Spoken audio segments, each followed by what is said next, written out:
अस्सलाम वालेकुम स्टूडेंट, कैसे हैं आप? ठीक हैं? उम्मीद करता हूँ आप सब ठीक ठाक होंगे। Welcome back. अब मैं पार्ट नंबर 3 से जो है आपके लिए लाया हूँ ऑर्गेनिक केमिस्ट्री का। ठीक है, 10 क्लास का, जहाँ पे मैंने आपको छोड़ा था। फॉर एग्जांपल ये देखें, ऑर्गेनिक केमिस्ट्री का कि हमने अल्क पढ़ा था बच्चों। ठीक है, अल्क में मैंने बोला था कि एन इन और आइन क्या होता है।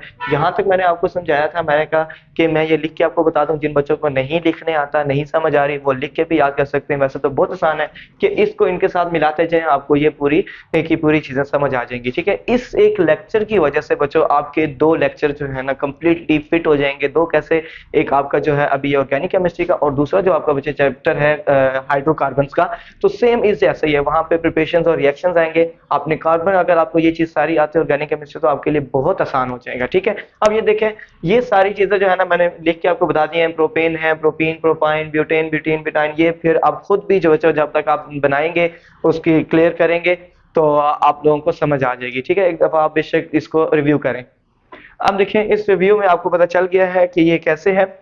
अब आप पढ़ने लगे ये कैसे आया है। मैं आपको अब इनके फार्मूला बताऊंगा। ठीक है, स्ट्रक्चर फार्मूला हो गया, मॉलिक्यूलर फार्मूला हो गया, ये कैसे आता है। अभी बच्चे हम स्टार्ट करने लगे हैं। फॉर एग्जांपल हमारे पास ये है अल्केन। ठीक है, फॉर एग्जांपल हम स्टार्ट कर रहे हैं बच्चों अल्केन से। ठीक है, क्योंकि आपके पास अल्केन ही है। अब यहाँ पे अल्केन के बाद यहाँ पे फॉर एग्जांपल आ जाता है मॉलिक्यूलर फार्मूला। कौन सा आ जाता है? एम एफ का मतलब मैंने यहाँ पे क्या लिखा है? Molecular formula. ठीक है, शॉर्ट फॉर्म लिख दी है। यहाँ पे आपकी क्या आ गया? Molecular formula. यहाँ पे हम मैं लिख रहा हूँ कंडेंस फार्मूला। क्या लिख रहा हूँ? Condense formula. ठीक है, एफ फॉर फार्मूला है। उसके बाद मैं यहाँ पे लिखने लगा हूँ स्ट्रक्चर फार्मूला। कौन सा? स्ट्रक्चर फार्मूला लिख रहा हूँ। ठीक हो गया। अब ये 3, इसका एक और पार्ट भी आता है बच्चों, आपने टाइप्स पढ़ी होंगे, जिसमें है डॉट एंड क्रॉस फार्मूला। वो यहाँ पे जगह नहीं है, नहीं तो मैं आपको समझा देता। वो आप देख लीजिएगा, सेम ऐसे ये डॉट एंड क्रॉस फार्मूला। अगर आपको नहीं समझ है तो मैसेज में मुझे बताएं, मैं उसको अलग से वीडियो बना के समझा दूंगा। अच्छा, अब ये देखें मॉलिक्यूलर फार्मूला में फॉर एग्जांपल हमारे पास अल्केन है, कार्बन नंबर 1। ठीक है, C1 है, कार्बन नंबर 1 है, तो इसका मॉलिक्यूलर फार्मूला होगा CH4। अब आपको कैसे पता है कि CH4 होगा? ठीक है, इसको समझने के लिए मैं आपको बता रहा हूं कि पहले मैंने जो पार्ट 1 में वीडियो बनाई थी, याद हो कि मैंने बताया था कि कार्बन हमेशा कितने बॉन्ड बनाता है? 4 बॉन्ड बनाता है। ठीक है, अभी मैं आगे जो लिखने लगा हूं आपको समझ आ जाएगा कि कैसे बना है, ये CH4 क्यों है। कंडेंस फार्मूला भी इसका CH4 ही आएगा, क्योंकि एक ही कार्बन है और हाइड्रोजन 4 है। अब स्ट्रक्चर फार्मूला में बच्चों आपको समझ आ जाएगा कि CH4 कैसे हुआ है। अब मेरे साथ साथ आप देखें, बताते जाएंगे कार्बन हमेशा कितने बॉन्ड बनाएगा? 4। ये देखें, एक कार्बन, 2 कार्बन, 3 कार्बन और 4 कार्बन। अब ये देखें CH4 बन गया कि नहीं बन गया?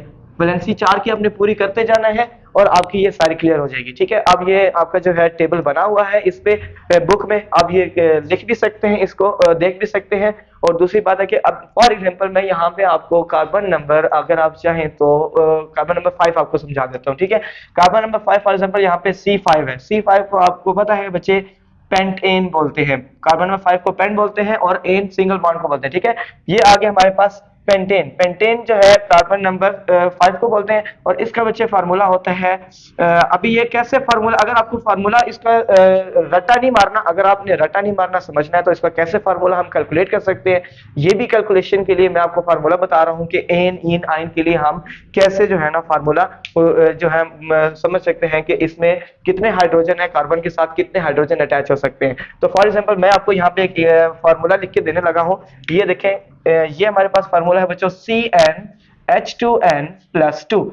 इस फार्मूले से बच्चों आपको पता चल जाएगा कि कार्बन अगर कितने हो तो उसके साथ हाइड्रोजन कितने अटैच होंगे। ठीक है, अब ये देखें फॉर एग्जांपल हमारे पास कार्बन यहाँ पे आया, हम करने लगे हैं पेंटेन का। ठीक है, कार्बन नंबर क्या है? 5।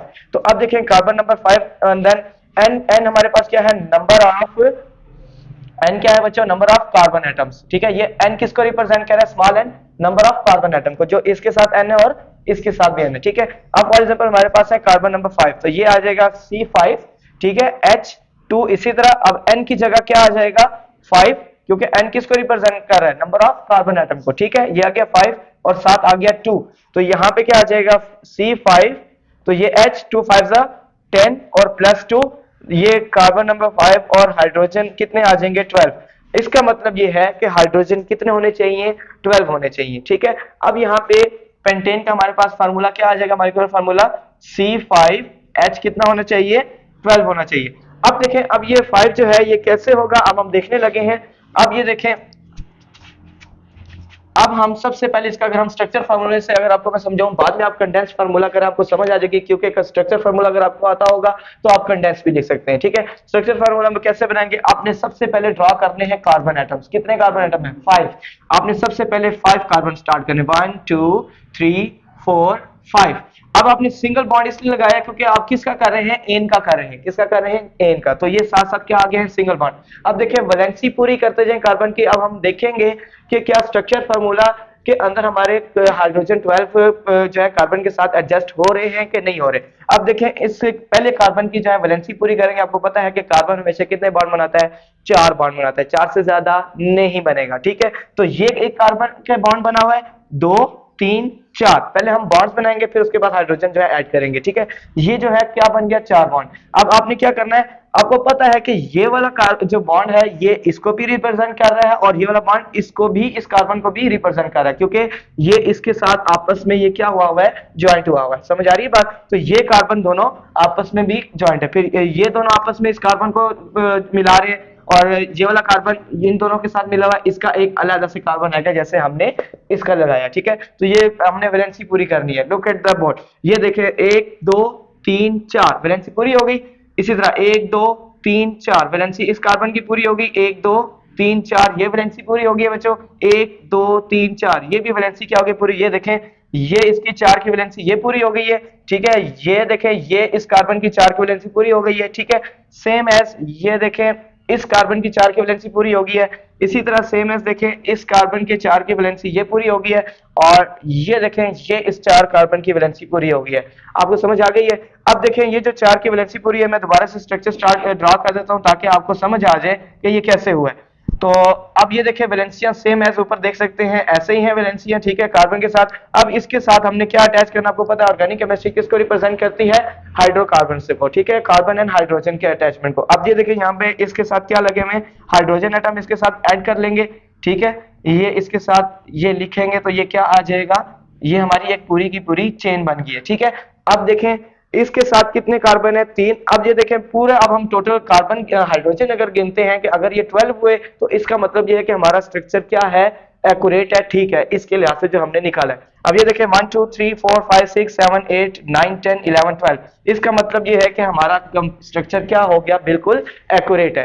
तो बच्चों, अब आपने भी ये इसकी प्रैक्टिस करनी है, इसके समझना है। अगर आप बच्चों इसकी समझ आ जाएगी तो आप लोगों को क्लियर हो जाएगी। और मैं आपसे इजाजत चाहता हूं, और कोशिश करूंगा कि और भी वीडियोस लेकर आऊं। और काइंडली जब भी आपको किसी भी टॉपिक की ना समझ आ रही हो तो मुझे मैसेज करके आप मुझे बता दीजिएगा। जो भी मुश्किल टॉपिक हो मैं यहाँ पे अपलोड कर दूंगा।